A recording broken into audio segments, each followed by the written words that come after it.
My Inner Knowing, empowering you to find your compass for the journey. We are dedicated to supporting you to rediscover and trust your natural ability to navigate life each day by sharing insight and experience through the lens of two professional communicators and their guests. We intend to prompt internal inquiry that supports all those willing to explore a unique path.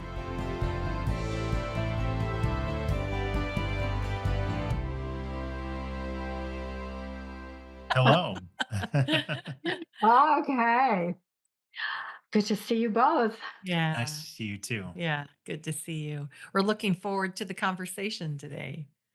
I've got an interesting start for you. Yay. Okay.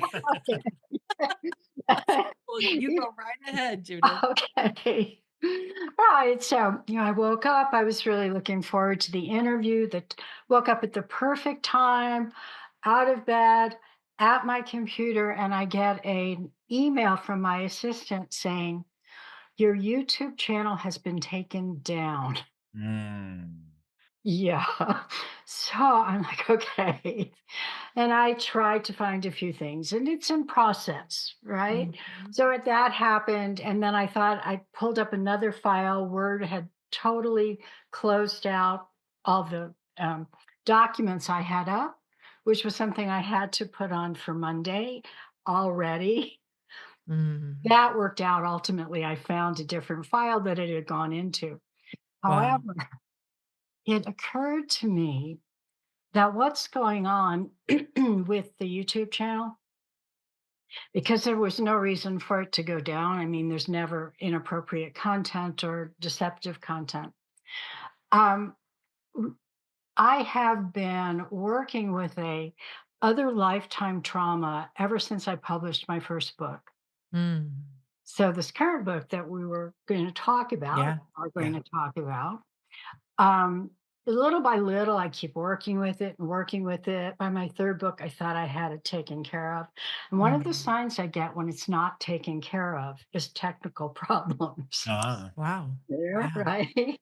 Right. So here we are talking about this book. And I had gone through something recently that I had actually looked at my astrology and it looked like, again, this book could be a lot bigger. My last book did really well, but this could do even more well. Mhm. That activates the old Mm. cellular fears. So this Mhm. current book is about how we create our reality, right? Right. So mm. there I went creating that reality. Right. So I'm going to uncreate it. Mhm. It will get back on. Wow. Wow. But it was really interesting. I thought, well, really, once I got that, I thought, well, it's perfect timing. 'Cause it's great to teach off of, right? Because we're Mhm. all in process, Yeah, always. and we're all dealing with cellular trauma, whether from this lifetime or other lifetimes. Mhm. And so often we create both collectively and individually from our unconscious, Mm. Yeah. right? So there I Yeah. went. Yeah. Yeah. Wow. Well, we're looking forward to this conversation today.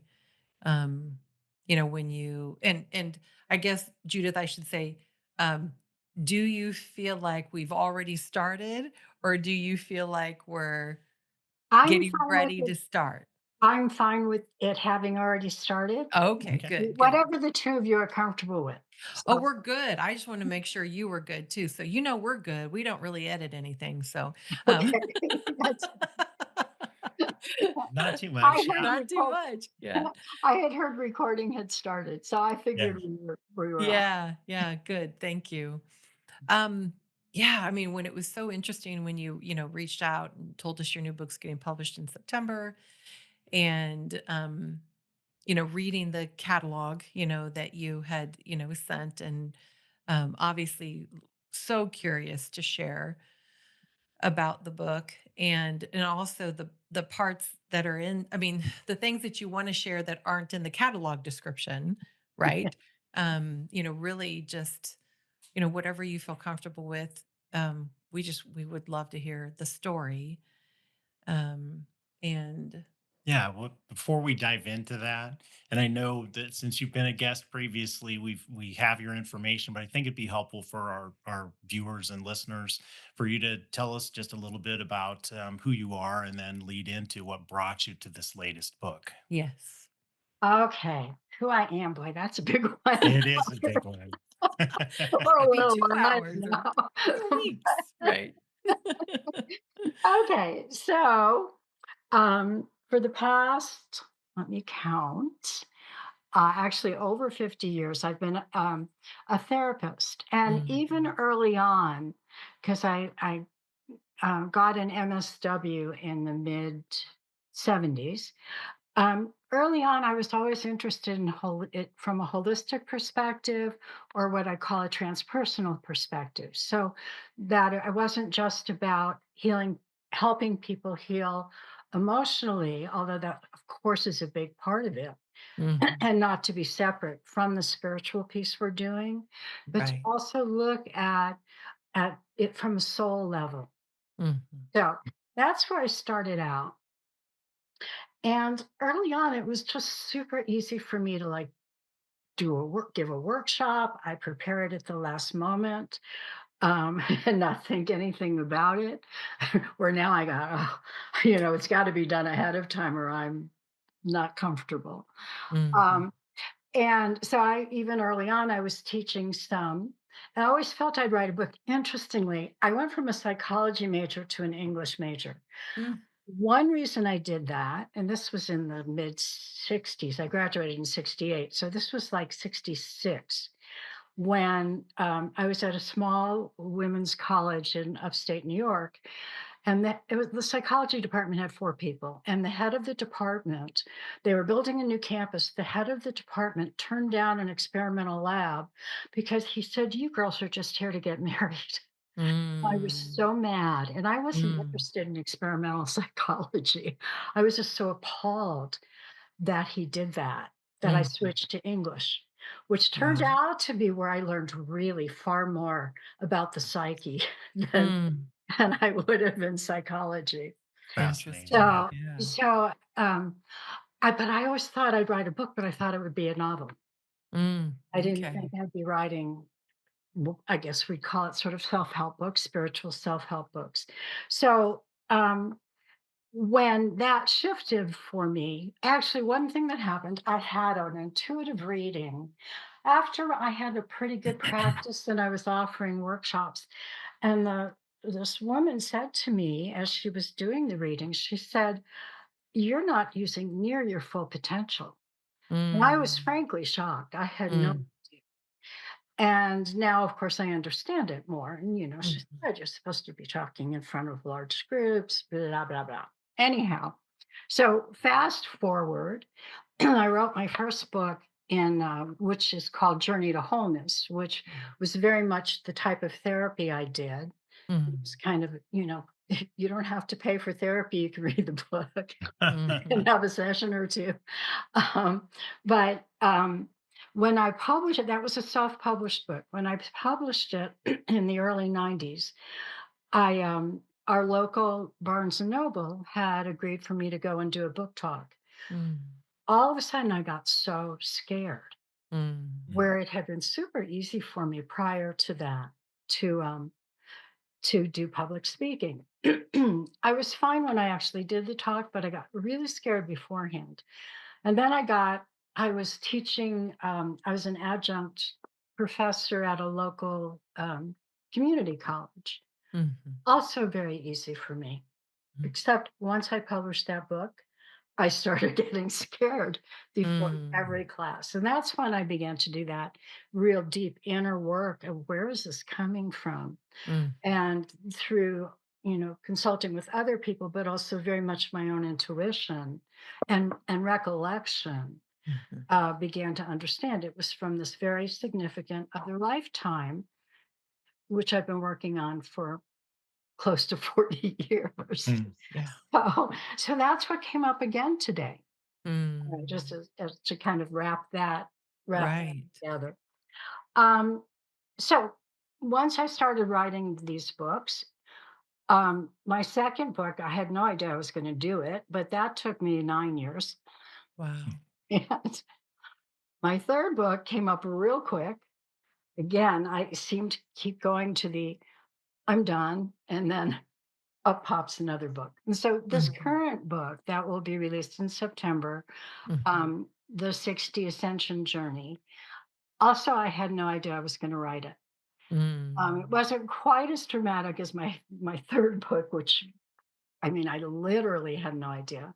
But this one came to me. I started it, and it had several starts and stops. And I actually talk about that in the introduction to the book.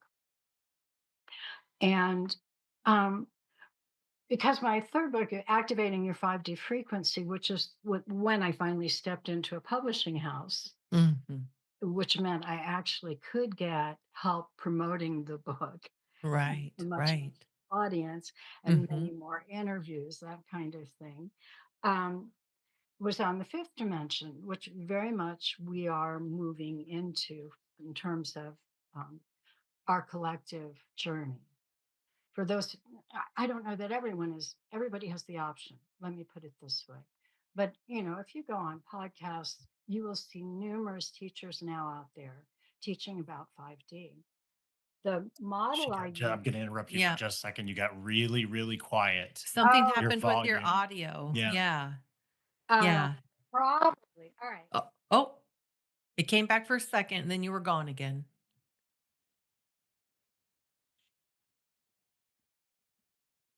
Let's try. Is Oh, this that's perfect. okay? I unplugged my microphone. Oh. Okay. There's the technology thing coming Yeah. up again. Sorry to interrupt you. I just don't want to miss out later with all the great stuff. So, I was asking myself, was that me? yeah. I wasn't sure. So I'm Yeah. glad you said something. Okay. Well, Yeah. that'll be an edit Yeah. of our first. Okay, if you want, I don't Or if care. we want, Whatever. Or Yeah. whatever. entertain people with It what the just Yeah. is, right? Okay. Yeah. But what I realized, the model I use for multidimensionality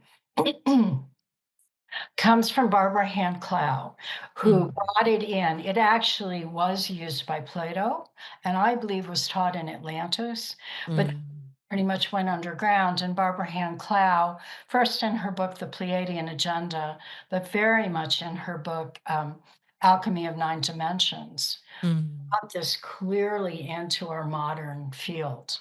Okay. And both my last two books, including this current book, were very much formed from studying her book. Mhm, mhm, And so, what I understood is when she talked about the sixth dimension, that's where we create reality from. It's the quantum field. mm, The uh, some of the Native American elders called it the field of plenty. mm, Everything. Oh, and Plato, this is really probably most important. And so ironic because this is the what great teacher at the base of Western civilization. mm. He taught about it. Wow. It was taught he called it the world of forms. Right? Mm, Philosophy Fascinating. 101. I remember taking that with a very dull teacher who I don't think got it. I certainly didn't get it when he mhm, was teaching it. But it hit me as I'm reading about this is that that's really, Plato was really onto this. mm, In this world of forms or the sixth dimension is every possible thing we can think, mm, we can imagine being creating. So it can be solid things, it can be my computer, it can be a quality, mm, love, distrust, and whatever you want to put, it all exists there. mm, And there's some physicists that are now backing this up, which makes it even more exciting. What actually shows up in 3D manifestation is sort of what gets the most hits, most social media hits. okay, So if okay. we're all visualizing world peace and Mm, we're not carrying unconscious beliefs that peace is impossible, then we'll have a peaceful planet. mm. The issue is Mhm. that peace is impossible also exists there. Mm. So it's what gets most energized. Yeah. And we're still, I think, developmentally energizing from our unconscious. Sure. So you talk to, I'm sure the vast majority of people in the world would go, oh, yeah, peace would be great. Mm.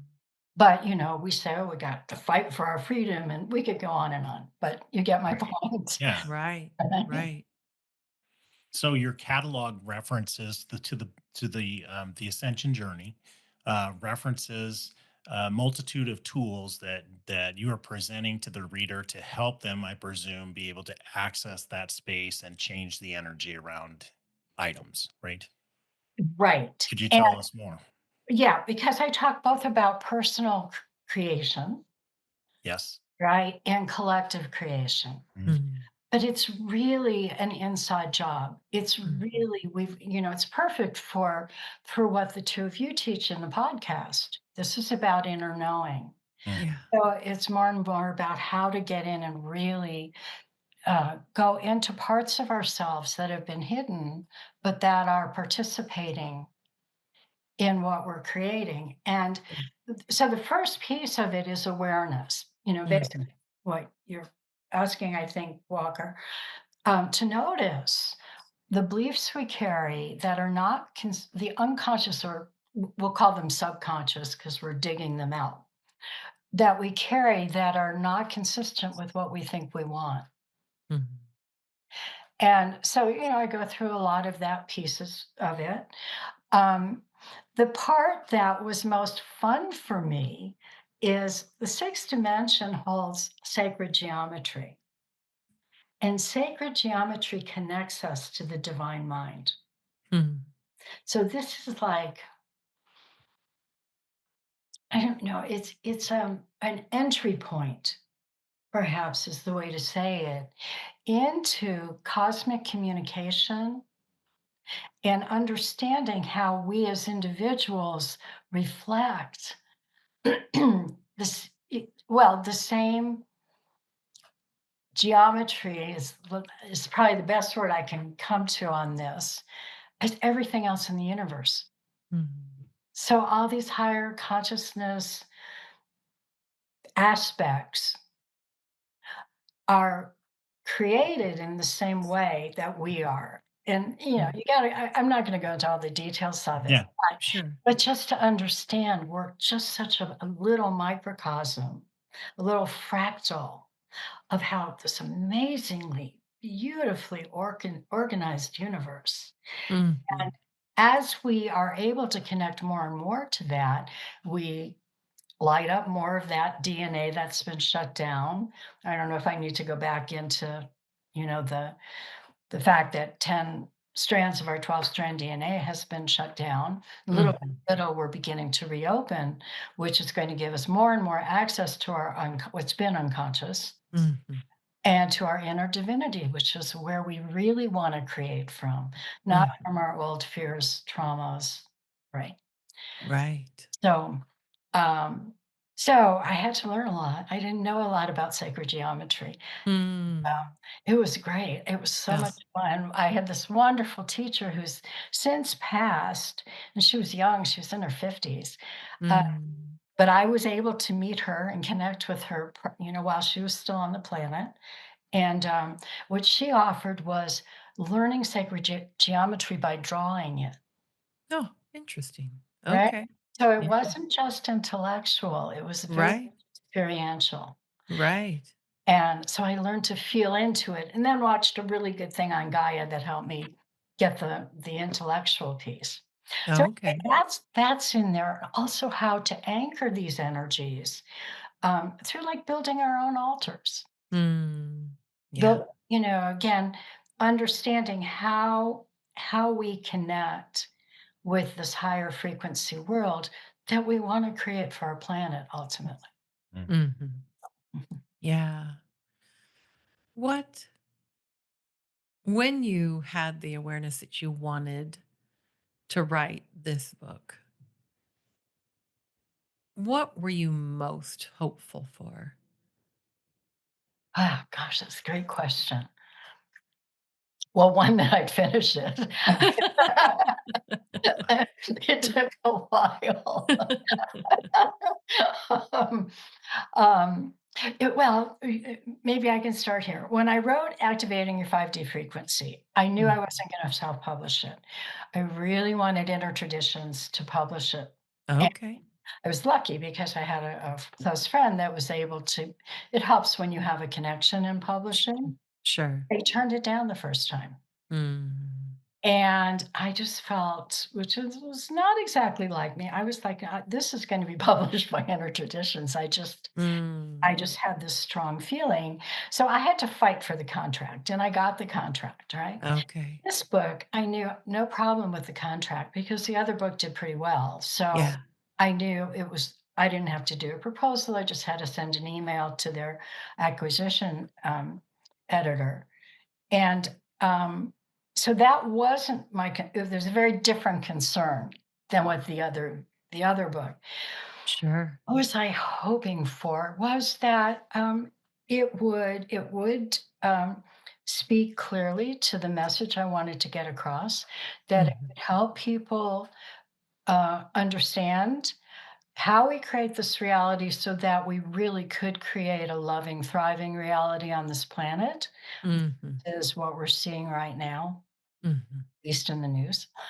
And, um, um, I guess that's primarily it, and that I get to talk about it. Mhm. Thank you. So, In your research around that topic, have there been ages or time periods across the span of the planet Earth's history where that has existed in the form that you're suggesting? oh, yes, I think it absolutely existed, in Lemuria, which, of course, they're still saying doesn't exist, but so many people are remembering Lemuria, right? And and then Atlantis, and Plato wrote a lot about Atlantis. Right. Lemuria was much more feminine, and it didn't, I don't think, got out of balance in the way Atlantis did. Atlantis went through 3 periods of its fall and got out of balance, but when it was in full balance, which means that inner male and female, the yin yang was in balance, right? Uh, Yeah. it was amazing, and I think that, just if we look at architecture, and I write a little bit about this, Mm. where the Lemurians were they needed e they didn't need complex structures. They were just tuned in, and I think they had beautiful structures, but simple. The Mm. Atlanteans was a more Atlantis was more masculine, so they wanted more in the outer. Mm. Again, balanced with the inner feminine, and, I think that the buildings, what I get visually is these gorgeous, shimmering, um, brilliant colors, probably colors that aren't even in our spectrum yet, fully in our spectrum yet, Mhm. that aren't don't seem quite solid, but Mm. given the frequency that the population was, it worked perfect. It was a good match, to say Mm. it like that. But I think those were times of peace, and those were times of great creativity, and where everyone could thrive. Mm. There was an understanding that everything is alive. The earth is a being, the trees are beings, the on and on, so that there was a total honoring Mhm. Mhm. of all forms of creation. And that's what I see us coming to. And the belief on both Lemuria and Atlantis is that star civilizations had joined together to be part of both of those creations. And these are advanced civilizations that I believe are actually still going on there. And um, but if you think about, if you live in this, lovely star civilization, which and there are some that still have conflict, but doesn't have conflict is really open to more and more um, uh, cosmic creativity. What else can we create today? Mhm.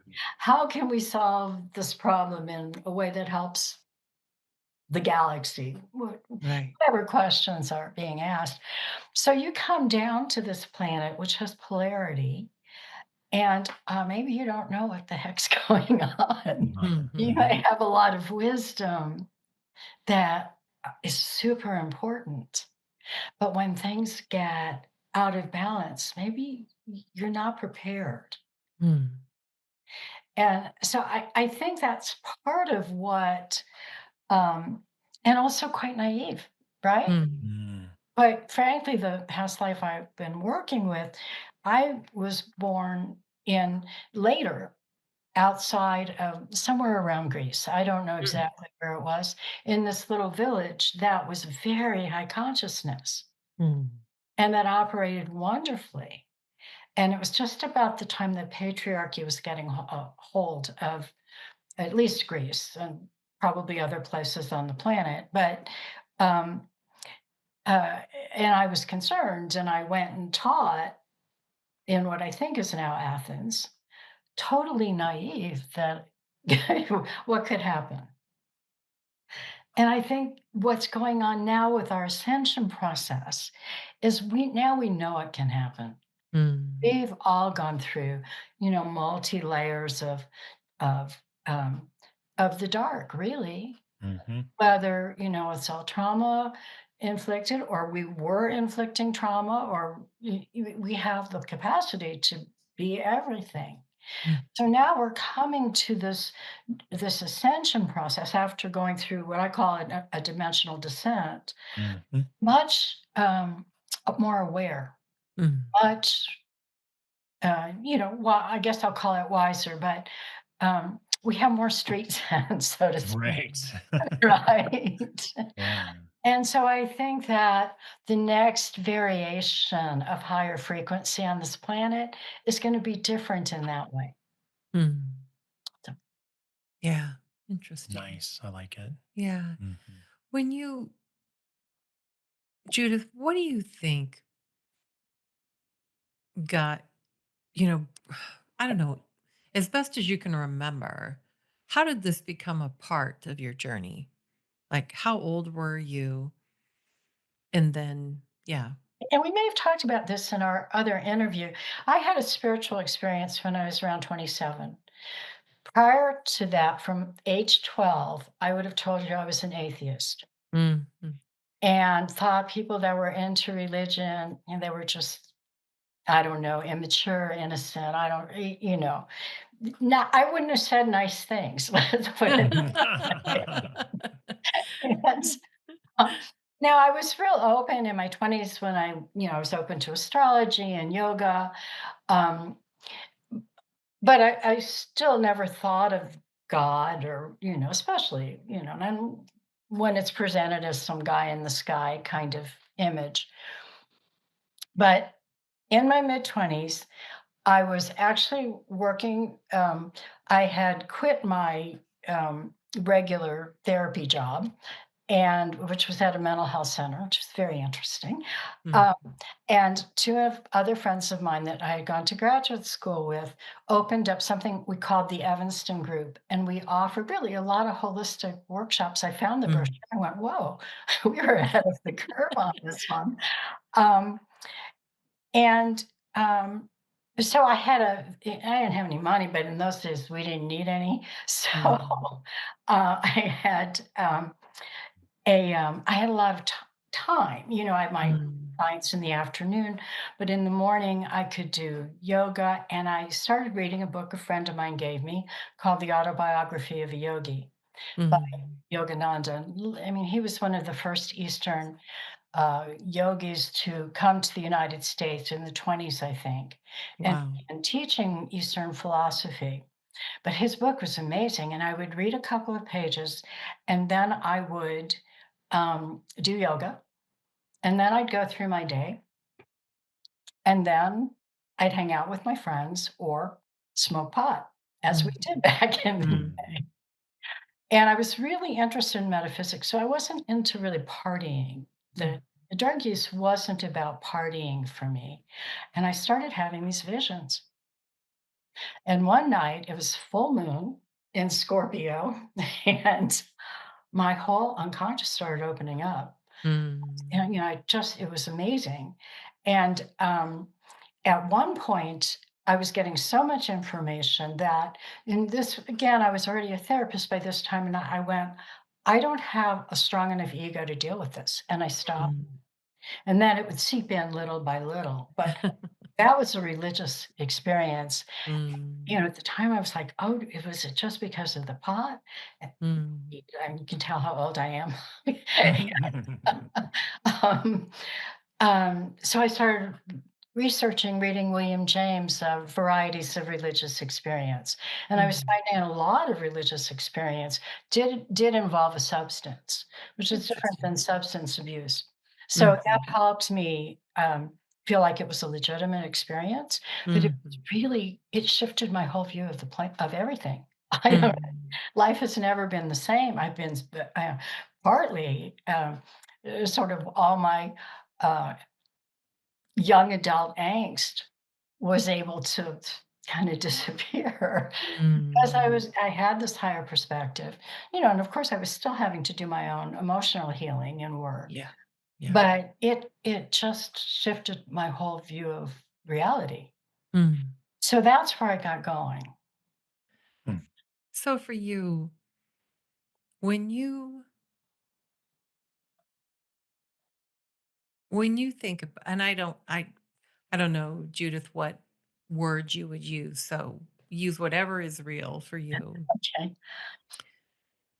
When you think about,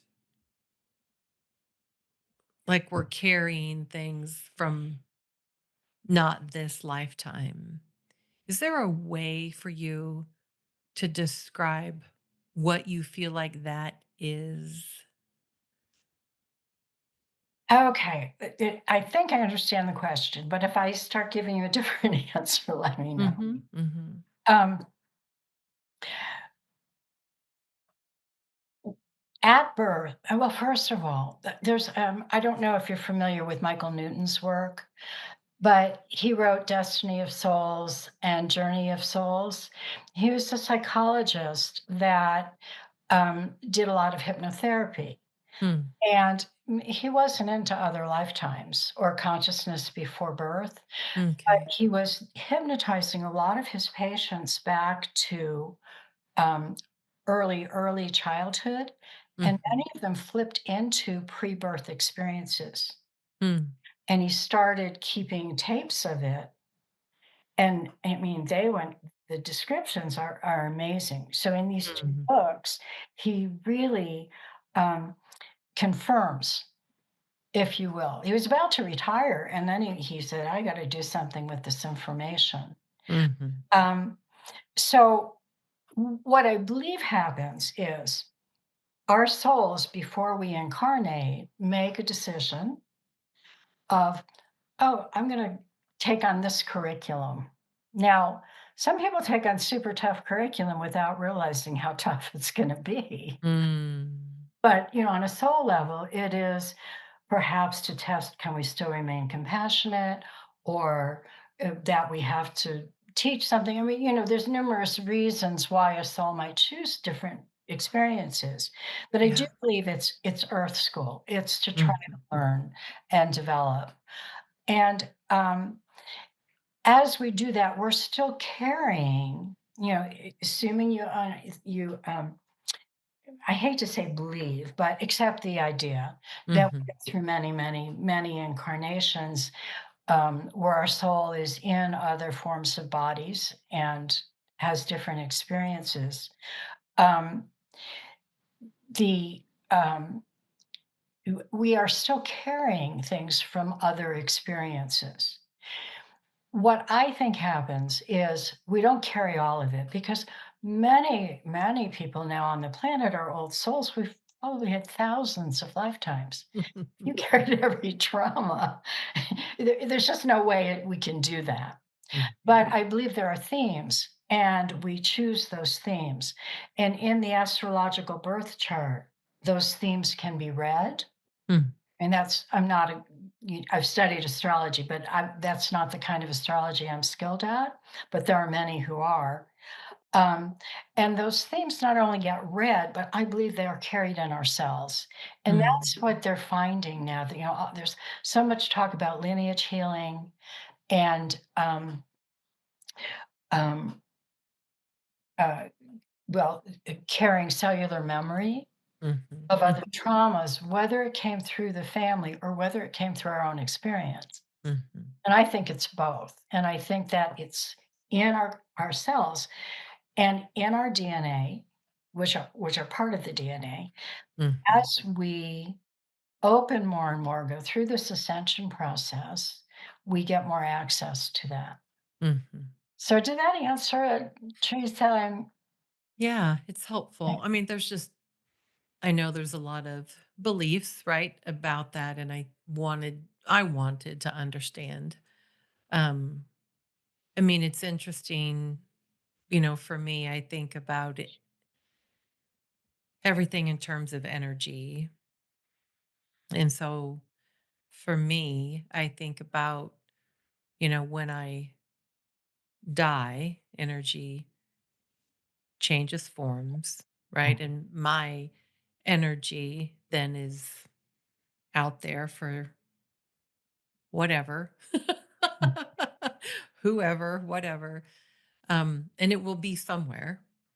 Um, and, what came to mind as you were finishing was, I wish I could remember where I read this, but it was a young girl who had needed a heart transplant, and she got the heart of another young girl who had been murdered.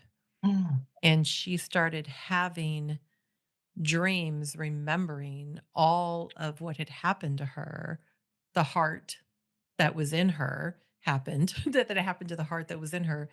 And they were able to take the information from her dreams and locate the person that had murdered the little girl whose heart she had. wow. And so I just, anyway, that's what I think about. And it, yeah, I mean, I think it gets transmitted similarly. You Mhm, know, um, I don't know what form we take or don't take when we're mhm. not in a human body.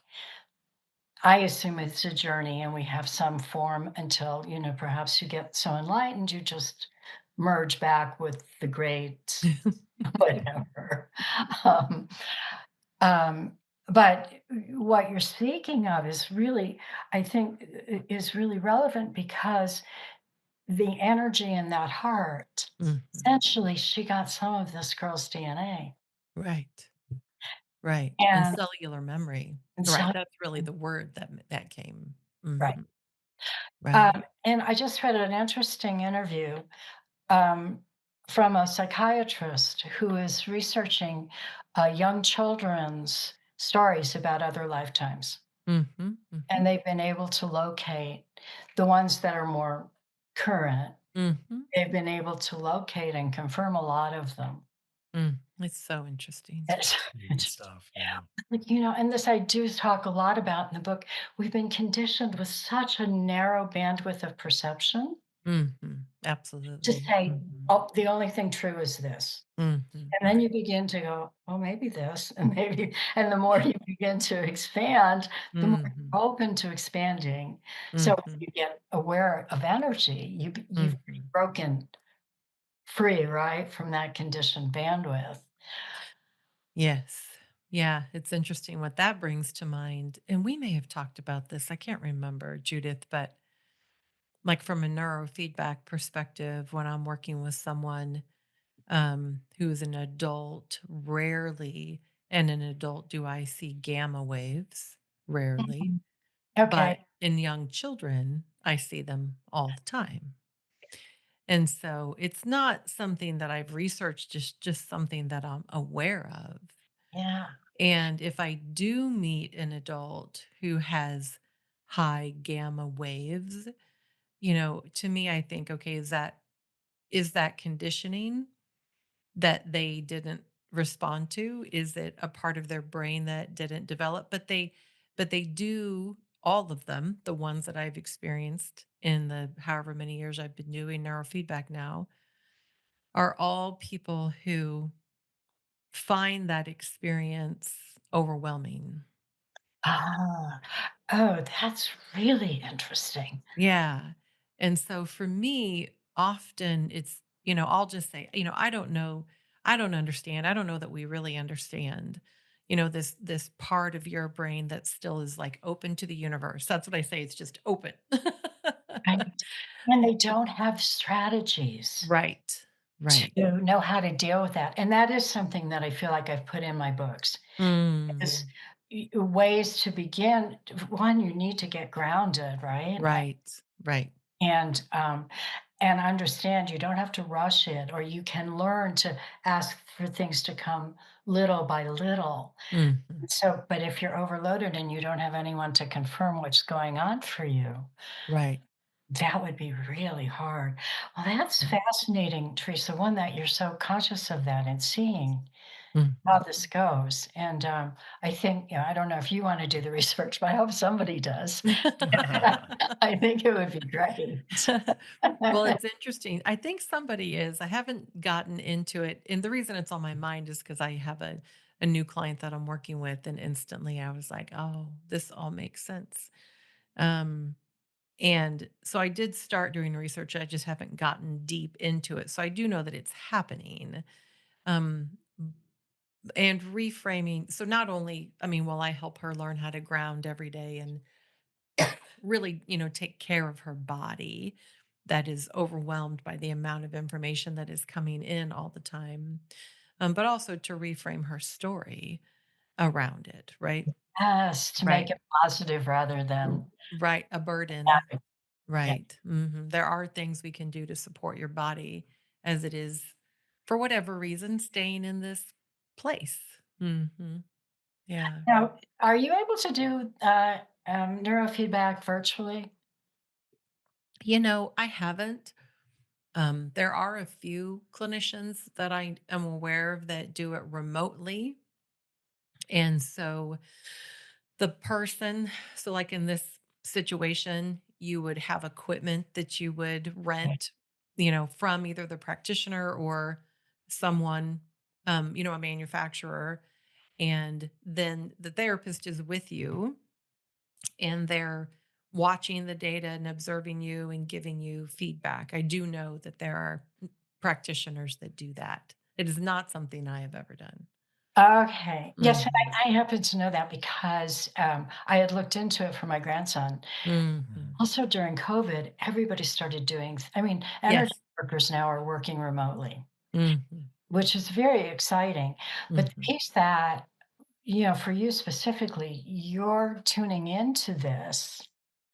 And what a wonderful source that would be for people Mhm. in Yeah. different parts, Mhm. country, world, to be able to have access. Mhm. So, Yeah. Yeah. What? I just am thinking that gamma would be a gift. It is a gift Oh, if and yeah, if and I they get the tools to start handling it. right, and that's what I tell them, but it doesn't feel like that when they come in my office the first Sure. time. exactly. And I Right. think how many other neurofeedback practitioners are conscious of that? And they, Right. I would guess, I feel like I'm fortunate because the equipment that I purchased shows it to me, even though it doesn't record it unless I go in and very specifically set protocols to record it, which you don't mm, because most people don't have it or don't. It's not, I mean, we all oh, have it. It's just at what degree, is it active, right? But the equipment that I have, it's called Eager, EEGER. You see it. I mean, the spectrum shows it. And so it's very obvious when, yeah. so visually I see it. And I think some of that too, Judith, is just how my brain works. I take in a lot of data and I'm looking for patterns and so it's absolutely stands out to me. And then when I realized I saw it in most children, like not all children, but most children under the age of 10. that was common, more common, but then to not see it in adults except rarely, I was like, interesting. And then to make the connection that those adults are all people that tend to have an extreme amount of anxiety, Yes. um, but that And are also incredibly creative. yeah. How Um, about empathic? Are they mm, all I mean, I oh, would they'd be super empathic, mhm, which is Mm, part of the ascension process. mm, mm, mm. So, but yes, if you mm. don't know what's going on, it's scary. Right. It's just scary and overwhelming and exhausting and Yes, yeah, okay. all the things. Yeah. And that's going on collectively too, right? Mhm. But Right. anyway, I think that's really important information. And, I'm so glad you do that. And I'm certainly hoping more and more practitioners will. Because Yeah. that's going to increase. It's going to be interesting if you see, Start seeing it more. yeah. Mhm. But that's what I believe is going on as we open more of those DNA strands. Mm. And if you live in a culture where that's fine, Sure. you just know how to do it and you don't think anything of it. Right. But when Abs right? So, right. but if you live in a culture that goes, No," whatever that does, you know, Yeah. then how do you maneuver and how do you don't have teachers to teach you very much and Mhm. how to what the gifts are, which is what you're doing, versus what, uh, you think is a bad thing because it's overwhelming and scaring you. Mhm. Yeah. Yeah. Yeah, it's thinking about how, you know, truly we can shut our body down. And Yeah, so why we couldn't wake it up, I don't know. there Right. you go, right. Mhm. Is there a location of the electrodes, or is that what they're called? Mhm. Mhm. Where you've placed it on the head, where you spot the gamma in those people? Oh, Or is it just comes up in different spaces for different people? yeah, typically, I mean, I see it in the prefrontal cortex, but Hmm. the person that I was working with the other day, it was, it was prefrontal, midline, and parietal. It was all across this part, but actually not in the, like farther, what we call C3, C4, in left and right hemispheres. I mean, it was normal, but like, so if you want to talk about that as being like her crown, right? You Ah, know, yeah, oh, interesting. open, yeah, very open. Is that what you're Yeah, asking? that was what I was asking. Oh, No, I okay. just think it's really cool. It is. I'd be trying all these experiments if I did what you did. I Yeah. think like, hey, we need to test this out. Oh, right. But anyway, Which would be different if I was a researcher, but if right, you, right, I'm just trying to help them, enjoy being on the planet instead of being miserable on the planet. Right. Right. Which That's is what's yeah, hard about not for me about not doing research because research has a particular goal, right? Which is to gather data. And right. for me, I just want to help them. And so I experiment with them individually. Right. I know. Yeah. But Yes, no, and as you say, there is research being done, and I think we all come in with different jobs descriptions, essentially, Mm, sure. and so you're really good at at the piece of helping people adapt and utilize the how their brain works, and you don't have to do the research unless for some reason you're called to do it. Mhm, mhm. But providing that information somehow, which you do on your podcast, Right, it could right. then help other practitioners, I would think, go, "Wait Mhm, a second, right. I need to Or look into this."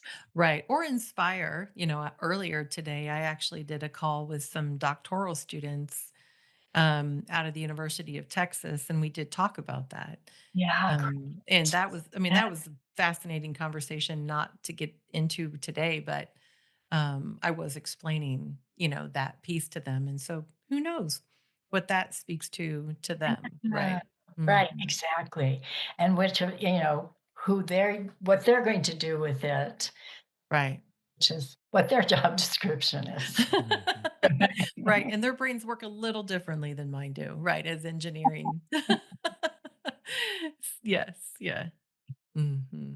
So Judith, in talking about being called, Mm. to do something, and I know you give first private sessions about in certain circumstances, right? Because just in looking at your website about soul's purpose, but when you talk about being called to do something, I'm guessing that you've had that experience in writing the books that you're writing and wanting us to move towards this collective transition. Could you tell us a little bit more about that piece for you? How have you been called and how do you check in if you need more? Okay. Yeah, I mean, I didn't get a literal, "You're supposed to do this now." Uh-huh. Um, and somehow and I think this really goes on for everybody, whether they're aware of it or not. You're kind of led. The Mm. synchronicities show up, things show up in your life, and if you pay attention, and you don't have to pay attention all the time, but the more you pay attention, the more clear the path becomes. Um, and so I would think, I've been led this in, I don't, it's such a good question, but I don't know if I can give you a good answer. Mm. Um, we- I think part of it is as we get to know ourselves better, and again, this is so much in line with your podcast here, you can feel an inner alignment. Mhm. And when you feel that alignment, it feels great for Yeah. one Yeah. thing, and so as the hamsters we are, we tend to want to do that more. Mhm. Now, it can feel scary too. I mean, that's Right. and when I teach and work with people, uh, let me try to find the kind of succinct way to say this.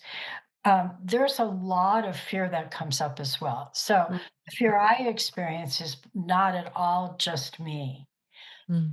We've numerous souls have been proverbially burned at the stake, Mm. whether literally or symbolically, for going against um, a cultural belief system that the majority of people are very attached to.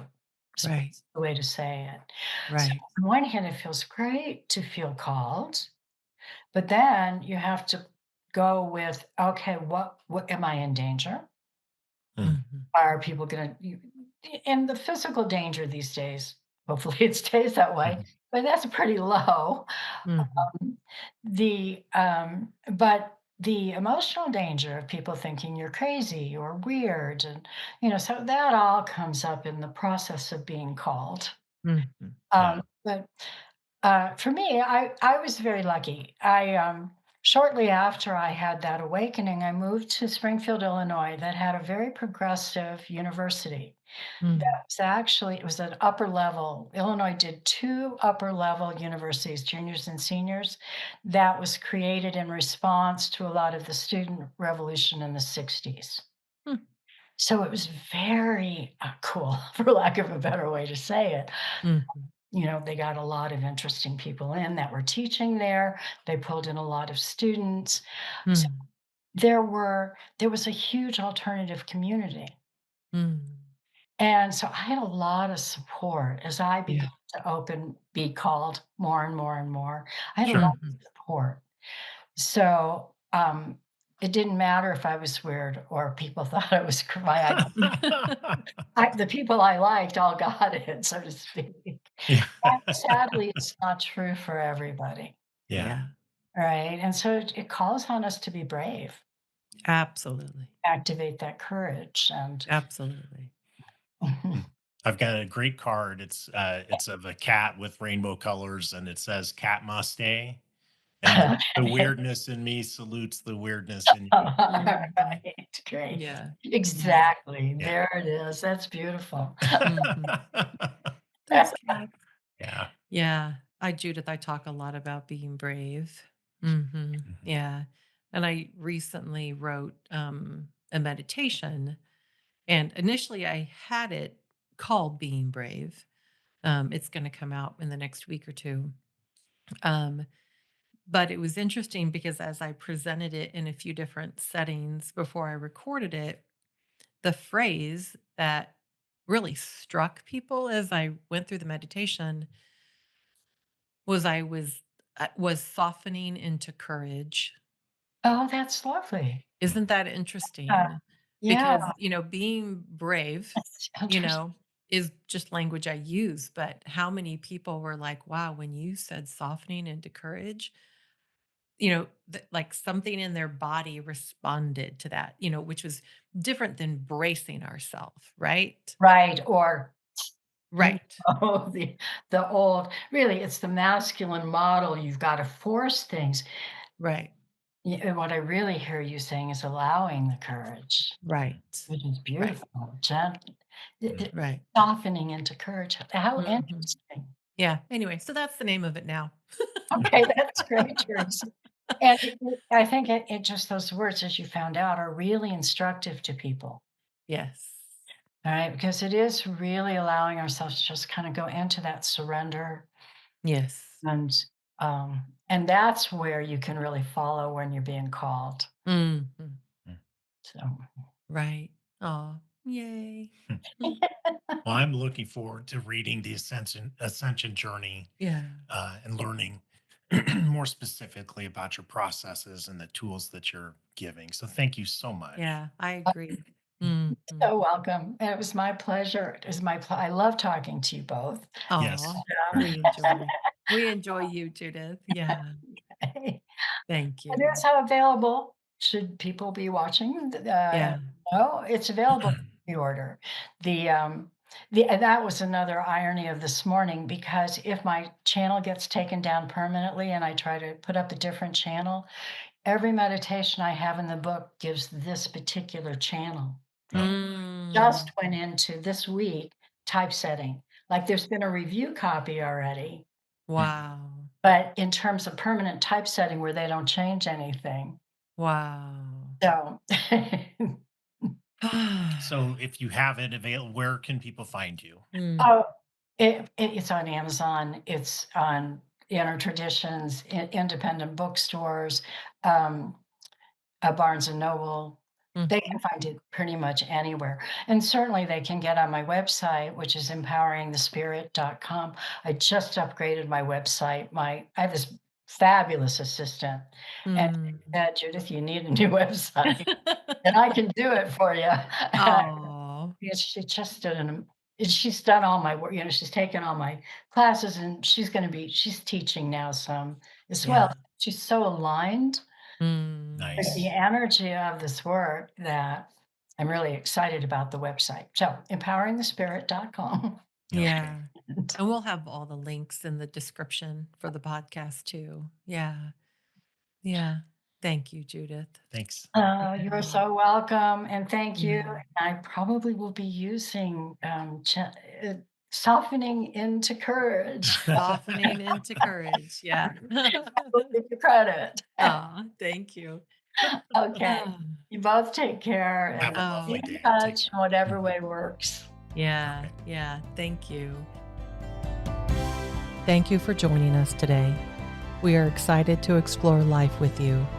We encourage curiosity, self growth, and we strive to be more compassionate every day.